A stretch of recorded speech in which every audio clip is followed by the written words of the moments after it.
Hey everyone. This presentation will cover the most commonly used rules of golf that are often seen in a typical round. We are New Hampshire Golf, and we are the main resource for golf in the Granite State. You can reach out to us in multiple different ways via social media, by email, or by calling the office. The first rule that we're going to cover today talks about the course and the different areas of the course. It is important to know the area of the course where your ball lies, because where it lies can affect the options you have playing your golf ball. There are 5 defined areas of the course. Starting with the general area covers the entire course except for the 4 other areas of the course. Special rules are going to apply specifically to the other 4 areas of the course, and we'll talk about those now. Starting with the teeing area. The teeing area is the area the player must use in starting the hole that he or she is playing.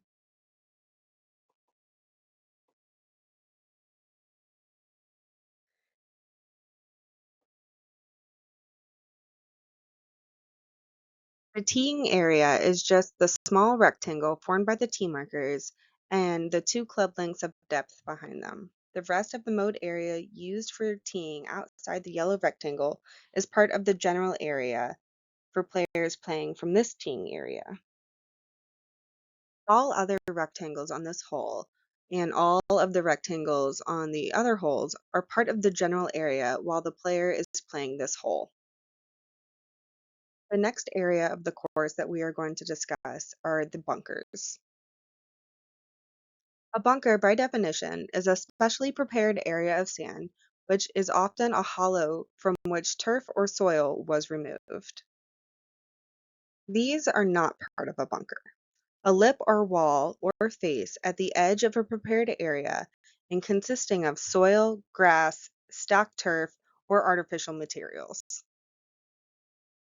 Any soil that is inside the edge of a prepared area, any growing or attached natural object inside the edge of a prepared area, such as grass, bushes, or trees, any sand that has spilled over or is outside the edge of the prepared area, and all other areas of sand on the course that are not inside the edge of a prepared area, such as deserts and other natural sand areas, or sometimes referred to as waste areas. The next area of the course that we are going to talk about are the penalty areas. There are 2 different types of penalty areas, distinguished by the color used to mark them. We have red and yellow. Starting with the yellow penalty areas are going to be marked with yellow lines or yellow stakes, and they give the player 2 relief options. With the red penalty areas marked with red lines or red stakes, they give the player an extra lateral relief option, in addition to the 2 relief options available for the yellow penalty areas. If the color of the penalty area has not been marked or indicated by the committee, it is treated as a red penalty area automatically. The edge of a penalty area should be defined by stakes, lines, or physical features.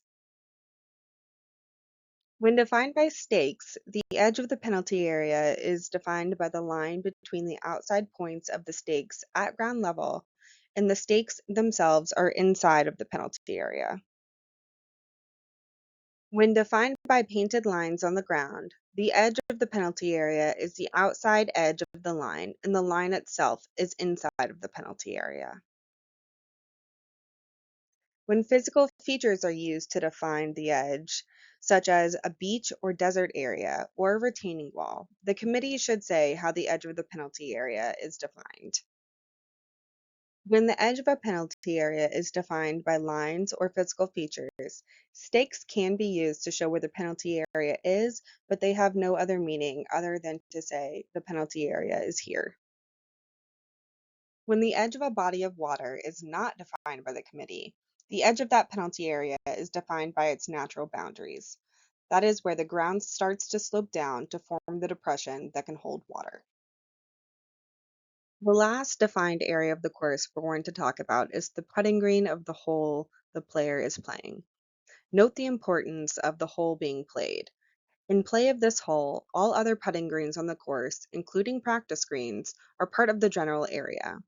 The special putting green rules and privileges apply only when the player's ball is on the putting green of the hole the player is playing. The putting green, by definition, is the area on the hole the player is playing that is specially prepared for putting, or the committee has defined as the putting green when temporary greens need to be used. The putting green for a hole contains the hole into which the player tries to play the golf ball. The putting greens for all other holes, which the player is not playing at the time, are wrong greens and part of the general area. The edge of the putting green is defined by where it can be seen that the specially prepared area starts, such as where the grass has been distinctly cut to show the edge, unless the committee defines the edge using a different way, sometimes using dots or lines. The next rule we're going to discuss is Rule 14.3, dropping a ball in a relief area. With the dropping procedures, dropping a ball must be done in the right way. To drop the ball in the right way, a player must drop at knee height straight down so there's no throwing, spinning, or rolling of the golf ball. The ball must not hit the player or the player's equipment before touching the relief area, and the ball must hit inside the relief area. When dropping your ball under the new rules, the likelihood you will need only one drop will increase, while the randomness of your resulting lie will be preserved. The procedure is simple. Hold the ball at knee height, let go of it so it falls straight down, and make sure that it lands and comes to rest in the relief area. Don't throw, roll, or spin the ball, and don't let it hit you as it falls. When talking about dropping procedures, the wording club length is always used. A club length is measured by a player's longest club and cannot be the putter. Dropping procedures also will always include a reference point, which is the starting point for measuring the relief area, and the relief area itself, where the ball must be dropped and come to rest. This is a list of the more commonly used reference point. The nearest point of complete relief is used in most free relief procedures, ground under repair, cart paths, and temporary water. The point the original ball last crossed the edge of a penalty area is used for lateral penalty area relief.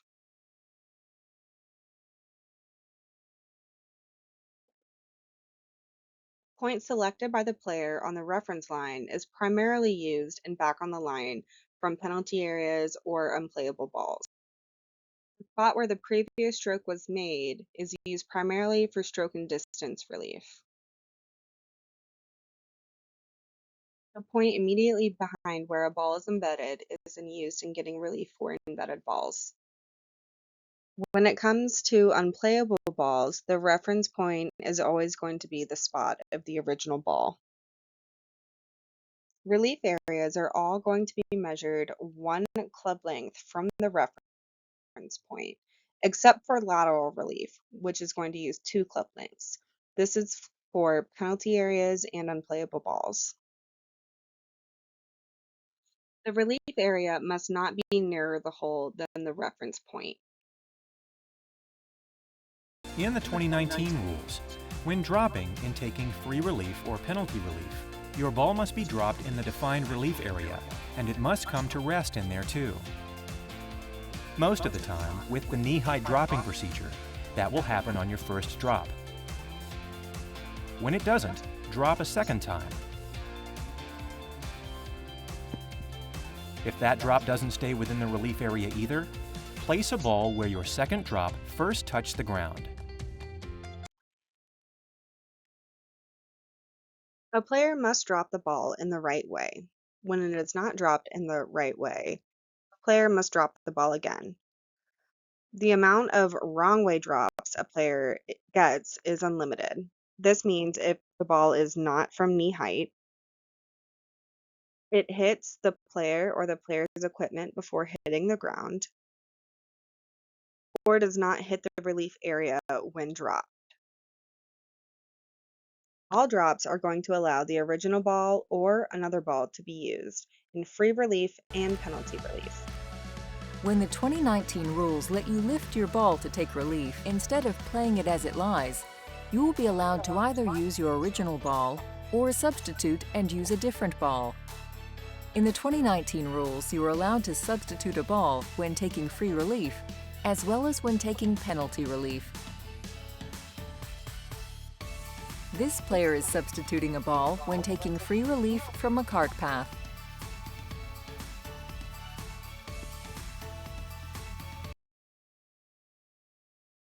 The nearest point of complete relief is the reference point for taking free relief from an abnormal course condition, a dangerous animal condition, a wrong green, a no-play zone, or in taking relief under certain local rules. It is the estimated point where the ball would lie that is nearest the ball's original spot, but not nearer the hole than that spot, and it's in the required area of the course, where the condition does not interfere with the stroke the player would have made from the original spot if the condition were not there. The nearest point of relief is the spot the shortest distance away from where your ball lies, either left of, right of, or behind it, that isn't closer to the hole, and where, if your ball was there, you could make a stroke at it without any interference to your resulting lie, stance, and swing. Estimating this reference point requires the player to identify the choice of club, stance, swing, and line of play that he or she would have used for that stroke. The player does not need to simulate that stroke by taking an actual stance and swinging the chosen club, but it's recommended that the player normally does this and help making an accurate decision and estimate. The nearest point of complete relief relates solely to the particular condition from which relief is being taken, and it may be in a location where there is interference by something else. The nearest point isn't always the nicest point. In this case, the player's nearest point of complete relief from this path is under the tree, not to the left of the path in the clear. So, it's a good idea not to lift your ball before figuring this out, because sometimes the best option is to just play the ball as it lies. Rules 15 and 16 are going to cover the different types of free relief you can get out on the golf course.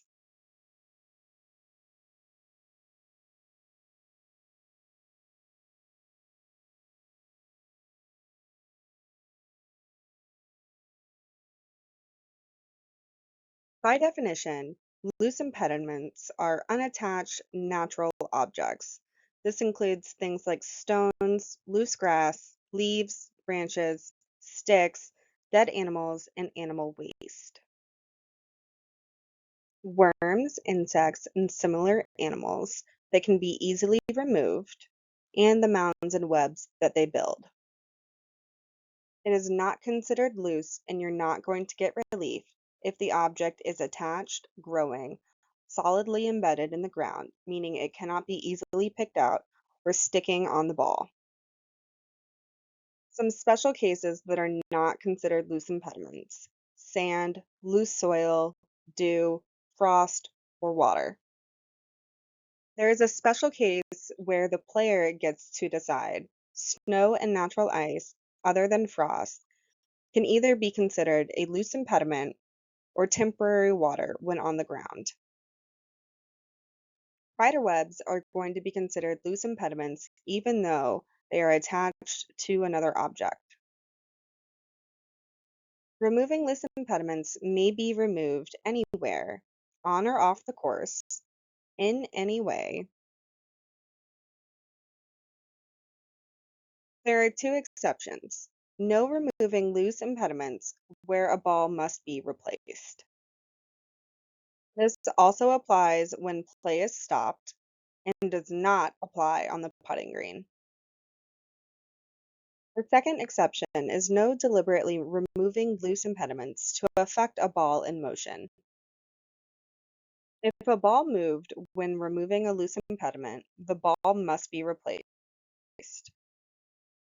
You do get one penalty stroke when the ball is in the general area, the bunker, or a penalty area. There are exceptions where there is no penalty. If the ball is moved when removing a loose impediment on the putting green, teeing area, during a surge, or other exceptions under Rule 9.4b. We will now be going over movable obstructions. We will go over how to remove a movable obstruction, relief for a ball in or on a movable obstruction,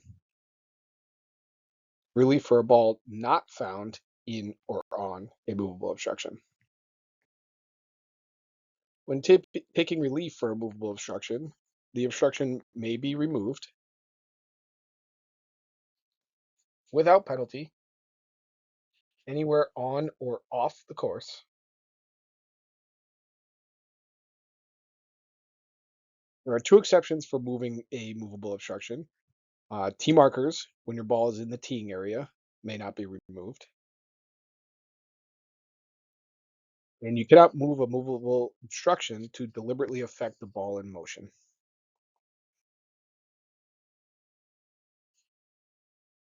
If the ball moves when taking relief from a movable obstruction, there is no penalty, and you must replace on the original spot where the ball came to rest. If the original spot is not known, estimate the spot and replace on that spot.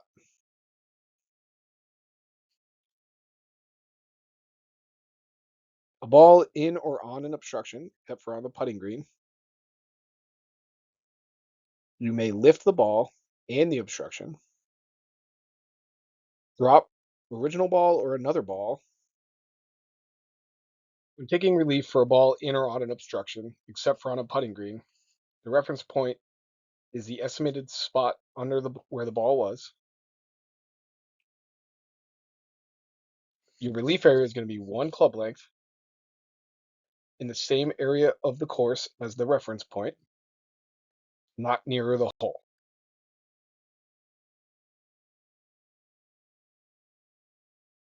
If you find your ball on a movable obstruction on the putting green, you may lift the ball and the obstruction, place the original ball or another ball right under the spot where the ball was.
The rules of golf are changing in 2023. The back on the line relief procedure has been simplified, and here's what it looks like.